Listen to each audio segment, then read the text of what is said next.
സുഹൃത്തുക്കളെ, സുൽഫിയാണേ നമ്മുടെ മന്ത്രി റിയാസൊക്കെ വിളിച്ചിട്ട് എൻ്റെ അടുത്തൊരു കാര്യം പറഞ്ഞു. സുൽഫിയ, ഇന്ന് ഞാൻ കോഴിക്കോട് സ്റ്റേഡിയത്തിലേക്ക് വൈകുന്നേരം വരുന്നുണ്ട്. സുൽഫിയ, നമ്മുടെ റേസിംഗ് നടക്കുന്നുണ്ടല്ലോ അവിടെ, നീ അവിടേക്ക് ഒന്ന് പോയി വിസിറ്റ് ചെയ്യും. സുൽഫിയ, നമ്മുടെ സൽമാഖാനും കൂടിയും വരുന്നുണ്ട്. എന്താ ചോദിച്ചാൽ നമുക്ക് യാതൊരു വിധത്തിലുള്ള ഫാൾട്ടും അവിടെ വരാൻ പറ്റില്ല, പക്ക റെഡി ആയിരിക്കണം. നീ അവിടെ പോയിട്ട് ഗ്രൗണ്ട് വിസിറ്റ് ചെയ്യും, വണ്ടികൾ എങ്ങനെ നോക്ക്, അതേപോലെ തന്നെ ആയിരക്കണക്കിന് ജനങ്ങൾ വരണതാണ്. സുൽഫിയ, എല്ലാം പോയിട്ട് നീ എനിക്ക് പറയുക പറഞ്ഞു. ശരി ഇക്കാന്ന് പറഞ്ഞിട്ട് ഞാൻ അപ്പം തന്നെ ഓടിപ്പോയിട്ടോ. ആദ്യം ഞാൻ പോയി വണ്ടിയാണ്, ഇവിടെ ബൈക്കുകളാണ് ആദ്യം ചെക്ക് ചെയ്യുക. എന്താ ചോദിച്ചു കഴിഞ്ഞാൽ അത് പറഞ്ഞു കഴിഞ്ഞാൽ അതൊക്കെ ഇങ്ങനെ നിൽക്കണ് കണക്കാക്കണ്ട, ഇതൊക്കെ 20 അടി 30 അടിക്ക് പറക്കുന്ന ബൈക്കുകളാണ്.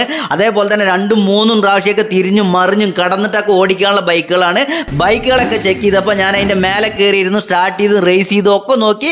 ബൈക്കുകളൊക്കെ പക്ക കണ്ടീഷനാണ്. ഞാൻ റിയാസ്ക്കാർക്ക് പറഞ്ഞു, ഇക്ക നമ്മൾ വിചാരിച്ചതിനെങ്ങായും അപ്പുറത്താണ് അവരുടെ പ്ലാനിങ്, യാതൊരു രക്ഷയിലൊക്കെ ധൈര്യമായിട്ട് വന്നോളിയും, ഗ്രൗണ്ടൊക്കെ അടിപൊളിയാണ് ഇക്ക, സൽമാൻ ഖാൻ്റെ അടുത്തും പറഞ്ഞോളിയും പറഞ്ഞു. എന്നിട്ട് പറഞ്ഞു ലാസ്റ്റ് മൂപ്പര് പറഞ്ഞു, സുൽഫിയ ഞാൻ പച്ചക്കൊടി കാട്ടട്ടെ? സുൽഫിയ ചോദിച്ചു. ധൈര്യമായിട്ട് ഇക്ക പച്ചക്കൊടി കാണിച്ചോളിയും പറഞ്ഞു. അങ്ങനെ പച്ചക്കൊടി കാണിച്ച് റേസിംഗ് സ്റ്റാർട്ടായിട്ടോ. ഈ വണ്ടികളൊക്കെ നോക്ക്, നിരയായിട്ട് 10ഉം 20ഉം ബൈക്കുകളൊക്കെ ഒന്നായിട്ടാണ് പൊങ്ങുന്നത്. 20 അടി 30 അടി ഹൈറ്റിലേക്കൊക്കെയാണ് ഓരോ വണ്ടികൾ ഹൈറ്റിലേക്ക് ചങ്ങണം കേട്ടോ. ഇന്നേ വരെ നമ്മൾ കാണാത്ത അത്രയും നല്ല അതിശയിപ്പിക്കുന്ന കാഴ്ചകളുമായിട്ടാണ് നമ്മുടെ കോഴിക്കോട് സ്റ്റേഡിയത്തിൽ നടന്ന പരിപാടി. അതേപോലെ തന്നെ നമ്മുടെ സൽമാൻ ഖാനും കൂടി വന്നപ്പോൾ പരിപാടി